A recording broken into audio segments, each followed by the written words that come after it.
राहुल हर रात ठीक 2 बजे उठ जाता था। उसे लगता जैसे कोई उसे धीरे धीरे हिला रहा हो। शुरू में उसने इसे सपना समझकर नज़रअंदाज किया, लेकिन ये हर रात होने लगा। कभी उसे महसूस होता जैसे कोई उसके बालों पर हाथ फेर रहा है।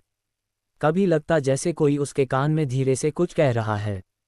राहुल अब डरने लगा था। एक रात उसने तय किया आज सच जानकर ही रहेगा। उसने अलार्म 1:55 पर लगाया और लाइट बंद करके सोने का नाटक करने लगा। जैसे ही घड़ी में 2 बजे, कमरे का तापमान अचानक ठंडा हो गया। पर्दे अपने आप हिलने लगे और फिर उसे वही एहसास हुआ, किसी ने उसके कंधे को छुआ। इस बार उसने तुरंत आंखें खोल दीं। उसकी नज़र सीधे कमरे के कोने पर गई। वहां एक औरत खड़ी थी, सफ़ेद साड़ी, बिखरे बाल और चेहरा आधा अंधेरे में छुपा हुआ। राहुल का गला सूख गया। वो हिल भी नहीं पा रहा था। वो औरत धीरे धीरे उसकी तरफ बढ़ने लगी। हर कदम के साथ कमरे की हवा और भारी होती जा रही थी। जैसे ही वो उसके बिल्कुल पास आए, उसने अपना चेहरा उठाया। राहुल की आंखें फटी की फटी रह गईं। वो कोई और नहीं, उसकी माँ थी। वही माँ जो 2 साल पहले एक हादसे में मर चुकी थी। राहुल की आंखों से आंसू बहने लगे। डर कहीं गायब हो चुका था, बस दर्द रह गया था।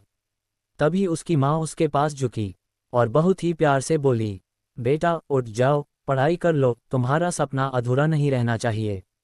राहुल फूट फूट कर रो पड़ा। अगले दिन उसने हिम्मत करके अपने पुराने कमरे की अलमारी खोली। वहां उसे माँ की एक पुरानी डायरी मिली। उसने कांपते हाथों से उसे खोला। आखिरी पन्ने पर लिखा था, मुझे पता है मैं ज़्यादा दिन नहीं रहूंगी, लेकिन मैं अपने बेटे को हारते हुए नहीं देख सकती। अगर मैं ना रहूं तो भी मैं हर रात उसे जगाऊंगी। राहुल के हाथ कांपने लगे। अब उसे हर रात का सच समझ आ चुका था। उस रात वो खुद ही 2 बजे उठ गया। उसने इधर उधर देखा। कमरा बिल्कुल शांत था। कोई ठंडी हवा नहीं, कोई परछाई नहीं, और पहली बार उसे लगा जैसे कुछ छिन गया हो। उसकी आंखों से आंसू गिर पड़े। अब उसे जगाने कोई नहीं आएगा। लेकिन उसकी माँ अपना वादा निभा चुकी थी। अब सवाल यह है, क्या सच में माँ का प्यार मौत के बाद भी साथ रहता है, या ये सब सिर्फ एक बेटे के दिल की पुकार थी।